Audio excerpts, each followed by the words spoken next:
Dans cette nouvelle vidéo, nous allons étudier la propagation de l'onde sonore. Alors, ce protocole est le protocole pour définir et déterminer surtout la vitesse de propagation du son. Ici, vous avez un émetteur sonore, et en l'occurrence, on utilise souvent des ultrasons, pour pas que ce soit perturbant. Et ici, vous avez deux récepteurs. L'émetteur est bien sûr relié à un générateur, et les deux récepteurs sont reliés aux deux voies d'un oscilloscope. L'émetteur est réglé sur pulse pour envoyer des pulsations, donc pas du son en continu. Et vous voyez que l'émetteur donc émet un son, un ultrason en l'occurrence. Le son arrive au récepteur 1, et dans ce cas-là, ici, vous voyez que le récepteur 1 détecte la pulsation du son. Sauf que le récepteur 2 est un petit peu plus loin, donc le son met plus de temps à arriver au récepteur 2. C'est pour ça que vous voyez que ici, à l'instant T où le récepteur 1 reçoit son son, il ne se passe rien pour le récepteur 2 qui reçoit le même son un petit peu plus tard. Donc vous voyez que le récepteur 2 a reçu ce son à une durée T après R1. Et R1 et R2 sont espacés d'une distance D. Donc en fait, le son a mis un temps T pour parcourir la distance D, donc pour aller du devant de R1 au devant de R2. Dans ce cas-là, vous avez D et vous avez T. Il est simple de pouvoir calculer la vitesse du son. V est égal à D sur T. V est la vitesse du son en mètres par seconde. D est la distance parcourue en mètres. T, la distance du parcours en secondes. Et à 15 degrés, la vitesse d'un son, d'un ultrason dans l'air, ou d'un infrason d'ailleurs, peu importe, dans l'air, est de 340 mètres par seconde à 15 degrés. Ça, c'est une valeur que je vous demande de connaître par cœur. Voilà.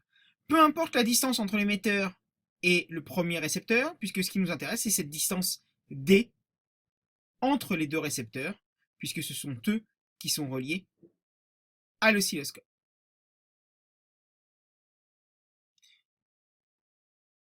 Donc, dans un milieu matériel, la vitesse de propagation est constante, certes, mais dépend de la nature du milieu.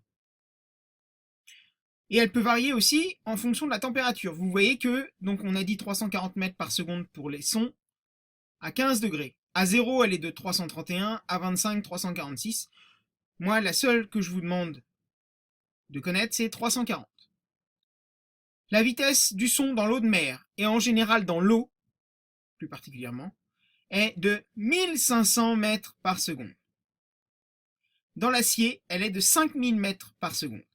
C'est pour ça que dans les westerns, vous voyez certaines personnes mettre l'oreille sur les chemins de fer pour savoir dans combien de temps arrive le train, puisque vous aurez le son à travers les rails du chemin de fer qui sont en acier avant de l'avoir dans l'air, puisque elle est supérieure à 10 fois celle dans l'air.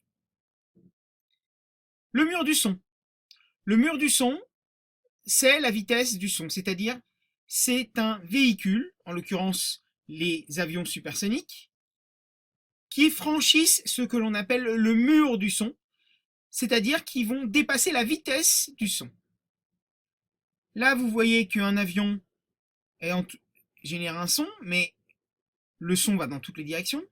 Mais ici, à 1000 km/h, l'avion commence à s'approcher de plus en plus du son. Vous voyez qu'ici, la différence entre les amplitudes du son sont beaucoup moins espacées que derrière. Ça veut dire que l'avion s'approche de la vitesse du son. Et ce qu'on appelle le mur du son, donc c'est cette vitesse du son, et quand l'avion le dépasse, il se crée ce qu'on appelle un cône de Mach, et vous avez ce qu'on appelle généralement un bang supersonique dans l'atmosphère, et ça vous indique que l'avion a crevé ce que l'on appelle ce cône de Mach, et donc a dépassé la vitesse du son, que l'on appelle Mach 1. À l'époque, le Concorde était un avion de ligne supersonique, pouvait voyager à Mach 2, c'est-à-dire voyager à 2 fois la vitesse du son. Maintenant, intéressons-nous à la transmission et à la réflexion des ondes sonores. Vous avez toujours un émetteur qui émet les sons et le récepteur qui est derrière une paroi. Donc, ce qu'on appelle la transmission, c'est la quantité de son qui va passer à travers cette paroi. C'est ce qui est transmis. La réflexion, en l'occurrence, plutôt, c'est le son qui va être réfléchi sur cette paroi. Donc, l'émetteur et le récepteur sont du même côté de la paroi. Le son qui n'est ni transmis ni réfléchi est ce qu'on appelle absorbé par la paroi, donc bloqué. Tout comme certaines longueurs d'onde, on avait vu pour les spectres de raies d'absorption. C'est le même principe. Certains sons sont absorbés. Et ça dépend bien sûr du matériau. Par exemple, l'air transmet énormément le son, le réfléchit très peu et l'absorbe peu, voire rien du tout. Le carton, par contre, ne transmet rien, c'est-à-dire ne laisse pas, le son ne le traverse pas. Par contre, il le réfléchit énormément et il l'absorbe très peu, tout comme le verre. Donc bien sûr, ces caractéristiques ne sont pas à connaître par cœur, mais par contre, je peux vous demander de les retrouver à travers une expérience.